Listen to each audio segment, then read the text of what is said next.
peut ne pas être d'accord et comprendre ce qui se passe dans le cœur de l'autre. Il n'est pas mauvais, il est autre. Nous avons 12 tribus. Eh bien, il représente une des valeurs de ces 12 tribus. Moi, j'en représente une et lui en représente une. Je les respecte, même si je ne suis pas d'accord. Chaque personne fonctionne de manière positive. On ne prend pas la voiture pour avoir un accident. On ne se marie pas pour divorcer. La personne qui agit de façon opposée par rapport à moi, elle est honnête, elle est entière avec elle-même. À partir de là, on peut commencer à discuter. Et nous avons le plaisir d'accueillir Asher Zelmati, qui est coach et élève du Rav Léon Ashkenazi, et bien sûr le Rav Bochko, qui nous fait l'honneur d'être en Zoom avec nous, parce qu'ils vont participer à une après-midi d'études autour du Or Chaim HaKadosh, qui aura lieu le 21 juillet à la synagogue du Rav Belaïch. Je vais redonner l'adresse, 10 Rehov Mekor Chaim, à partir de 15h. Donc c'est vraiment toute une journée autour de cette grande figure du monde juif. Alors, Asher Zelmati, je vais commencer avec vous parce que c'est vous qui êtes à l'initiative de cette après-midi d'études. Pourquoi, dans cette période que nous vivons, compliquée, on va le dire, parce qu'on est quand même en guerre depuis 9 mois aujourd'hui, pourquoi vous avez décidé de vous consacrer, ou en tout cas de mieux faire connaître la pensée du Or HaChaim HaKadosh? Concernant le Or HaChaim, c'est quelque chose on organise tous les ans dans la famille Guigui, William Guigui, une Iloula, mais en petit comité. Et cette année, j'ai voulu faire quelque chose en grand. En grand parce que le point le plus douloureux aujourd'hui qu'on vit en Israël, qu'on vit dans le monde et dans la communauté juive du monde, c'est le problème de l'unité. Donc derrière la division. On a énormément souffert, on a été déchiré juste avant le 7 octobre par tout ce qui déchirait le pays, ces manifestations, c'était vraiment épouvantable. Eh bien, aujourd'hui, avec la guerre, il y a un réveil au niveau de cette unité, mais cette unité va durer combien de temps ? Elle va durer combien de temps dans la mesure où on sait que l'unité est basée sur quelque chose de beaucoup plus profond dans la personne, dans le couple, dans les rapports avec les autres. Alors Rav Bochko, Asher Zelmati nous parle d'une unité, on va dire, un peu de façade ou en tout cas de circonstances. Je pense à tous ces soldats qui sont au front, ils sont différents, ils n'ont pas le choix, ils sont obligés de s'entendre. Est-ce que vous êtes d'accord avec ça ou est-ce que vous pensez qu'on peut aller vers une unité plus profonde, plus réelle ?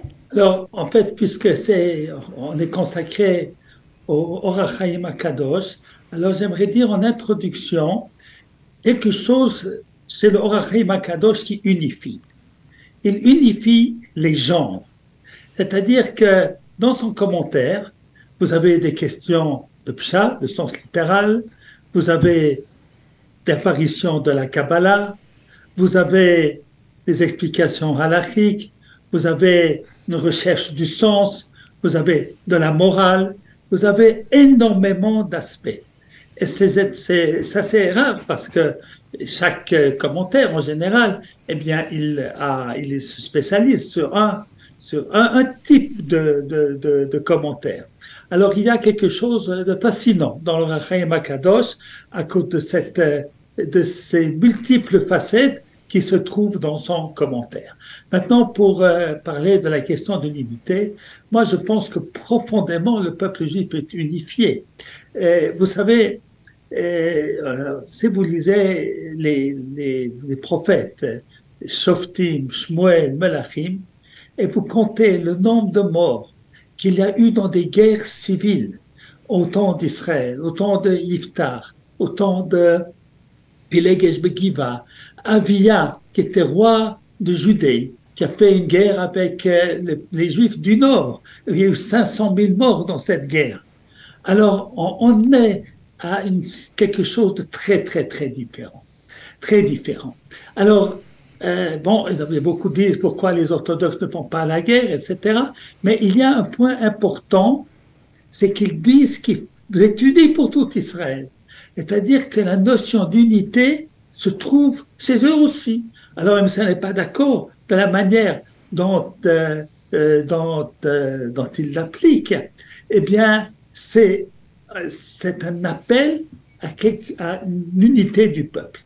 De la même manière, quelqu'un qui a été éduqué dans une famille de gauche, qui ne croit pas vraiment en Dieu, bien, il va faire la guerre pour tout Israël, pour sauver tout le monde, même ceux avec lesquels il est fâché, parce qu'ils ne participent pas au combat. Alors, je crois que l'unité d'Israël aujourd'hui, elle est profonde.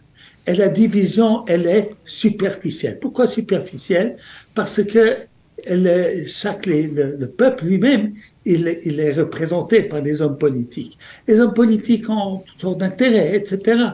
Donc, ça, quelquefois, l'unité qui est possible à l'intérieur du peuple est beaucoup plus difficile lorsqu'il y a des conflits d'intérêts. Je dirais pas d'un conflit d'intérêts égoïste, mais je pense pas qu'il faut soupçonner nos représentants. Mais comme ils doivent défendre pour leurs électeurs, etc., des idées, chacun des idées qu'ils pensent qu'elles sont vraies, eh bien, ça crée des dissensions très, très fortes.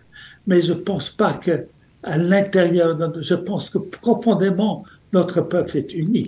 Alors, ça fait plaisir d'entendre que le Rav Bochko est plus optimiste que vous, Asher. Alors, je vais répondre si je me permets. Je suis d'accord avec le Rav Bochko profondément. Le fait d'être en Israël, le fait d'être arrivé après toutes ces millénaires d'histoire, de souffrance, qu'on soit là, ça prouve qu'il y a une unité.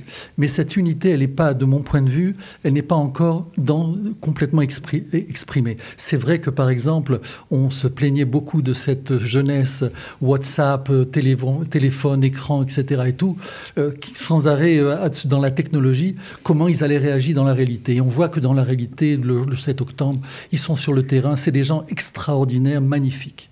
Mais on sait que, dans le fond, cette unité est en potentiel. Moi, c'est pas pour rien qu'on répète tous les jours, 3 fois par jour, Hachem Elokeinu, Hachem Echad, parce que c'est en potentiel, on doit le réaliser. De la même manière qu'au niveau de l'individu, on a chacun sa neshama avec tout son potentiel, mais ça demande à être révélé. Et je crois que ce qui est en train de se passer, là-dessus j'ai peut-être un autre avis par rapport au Rav Bochko, par rapport à l'armée, mais ce qui est en train de se passer, c'est que la réalité force toute la société, même la société religieuse, à s'impliquer à un autre niveau que simplement le niveau de la yeshiva. Et ça, profondément, ça fait partie c'est de l'ordre de l'individu, aussi de savoir se battre. Et dans la Torah, c'est clair, Abraham faisait la guerre, Moshe faisait la guerre, Yehoshua faisait la guerre, nos Nevi'im aussi. Mais, enfin bon, c'est une autre discussion, mais pour moi, le potentiel est là, mais il demande à être réalisé. Et c'est là où, justement, nous vivons toutes ces tensions.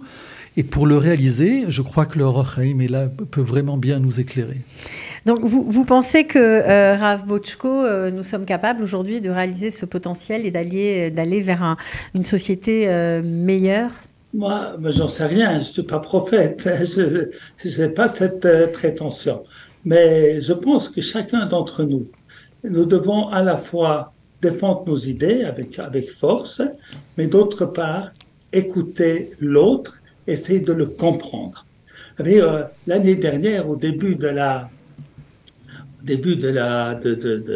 l'avènement du nouveau gouvernement et qu'ils ont commencé à mettre en place des réformes, et il y a eu une grande révolte du peuple, d'une partie du peuple contre ces réformes-là. Réformes, révolutions, enfin comme chacun.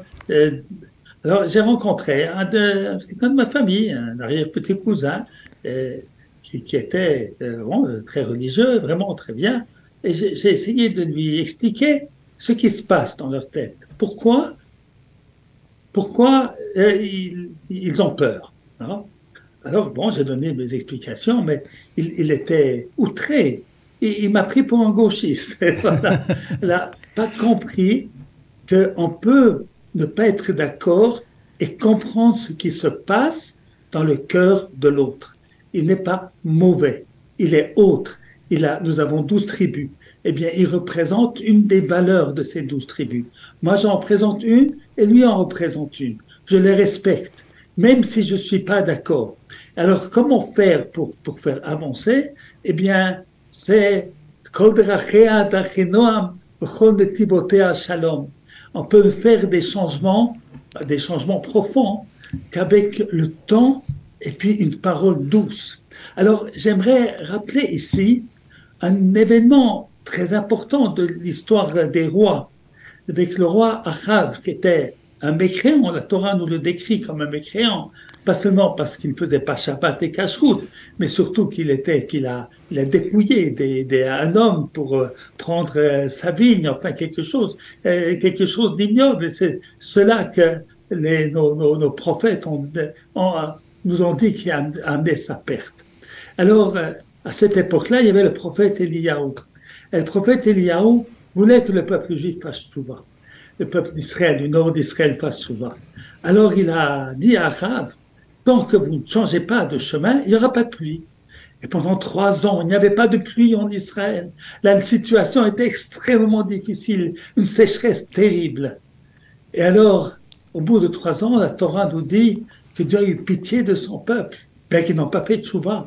Alors il dit à Eliyahu, j'ai pitié de mon peuple. Va dire à Achav, va lui dire que la pluie va tomber. Alors Eliyahu rencontre Achav et lui dit que la pluie va tomber, mais pour Eliyahu c'était très dur parce qu'il a fait tout cela pour que les enfants fassent Teshuvah. Alors il a décidé qu'avant que la pluie tombe, eh bien on va faire un grand événement, un événement qui s'est passé au mont Carmel avec tous les prophètes du Baal qui implorent leurs dieux, leurs idoles pour que descende un feu du ciel. Et puis, il n'y a rien qui vient. Et alors, Eliyahu lui-même apporte un sacrifice et puis il met beaucoup d'eau tout autour. Et il y a un feu du ciel voilà. Et tout le peuple dit, Hashem ou Elohim, Dieu, Hashem, ça c'est le vrai Dieu. Et puis, voilà. Et alors, il a amené la pluie. Pourquoi est-ce qu'il a fait ça, Eliyahu? Il a fait ça parce qu'il voulait que les gens fassent souvent. Et ils ont fait, ils ont dit Hashem ou Elohim. Mais ça n'a pas duré longtemps. Et Isabelle, qui était la femme d'Achav, poursuit Eliyahu, qui va se réfugier dans le désert. Et là-bas, dans le désert, il entend une voix, pas une voix, il entend un tremblement de terre, il entend des vents terribles, il entend du feu, et ce sont des événements extraordinaires, et il s'attendait à entendre la parole de Dieu. Et le verset nous dit, l'Oberash Hashem, Dieu n'est pas dans les tremblements, il n'est pas dans le bruit, il n'est pas dans les vents, il n'est pas dans les incendies, et l'Oberash n'est pas dans le feu. Ensuite, il y a eu Kol de Mama Daka, une voix silencieuse et douce. Et là, c'est trouvé à Kodesh Baruch Hu. Dieu dit à Eliyahu, le chemin pour amener mes enfants à la Torah, c'est pas les cris, c'est pas même pas les lois, c'est la persuasion, c'est la parole douce de la Torah. C'est elle qui va ramener tout le monde. Et c'est ce que je crois profondément. C'est pas quelque chose qui se fait un jour, c'est pas demain matin. Mais regardez la situation spirituelle de notre pays entre il y a 75 ans et aujourd'hui. On ne pouvait pas prononcer le nom de Dieu il y a 75 ans, lorsqu'on était dirigeant de l'État d'Israël. Aujourd'hui, tous les dirigeants, depuis Begin, mais ça continue, eh bien, ils disent, Bezrat Hashem, le pays a profondément changé. La Torah s'est profondément développée. Nous avons aussi ce monde extraordinaire, appelle, qui à la fois fait Torah et à la fois participe au développement du pays, que ça soit sécuritaire, que ça soit économique, que ça soit dans les domaines de la science. Eh bien, ça se voyait pas beaucoup dans le passé, d'avoir l'un et l'autre ensemble.